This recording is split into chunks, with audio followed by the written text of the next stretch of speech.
नासरीन अहम ख़बर अवां खे ॾियूं पिया त ॾखण अफ्रीका ॿी ऐं आख़िरी टेस्ट मैच में पाकिस्तान खे 8 विकेटनि तां शिकस्त ॾेई सीरीज़ 1-1 तां बराबर करे वरिती आहे। रावलपिंडी में खेॾियल ॿी टेस्ट मैच में पाकिस्तान जी टीम ॿी इनिंग में 138 रन्सनि ते ढेर थी पई। बाबर आज़म 50 रन्स ठाहे नुमाया रहियो।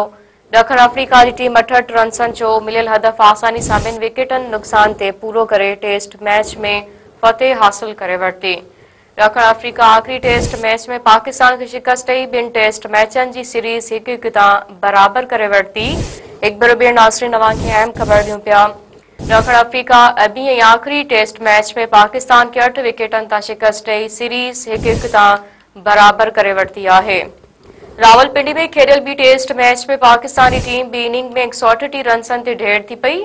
बाबर आज़म 50 रन्स ठाहे नुमाया रहियो। ॾखण अफ्रीका जी टीम 68 रन्सनि जो मिलियल हदफ़ आसानी सां 2 विकेटनि ते नुक़सान ते पूरो करे टेस्ट मैच में फ़तेह हासिल करे वरिती। ॾखण अफ्रीका आख़िरी टेस्ट मैच में पाकिस्तान खे शिकस्त ॾेई 2 टेस्ट मैचनि जी सीरीज़ 1-1 तां बराबर करे वरिती।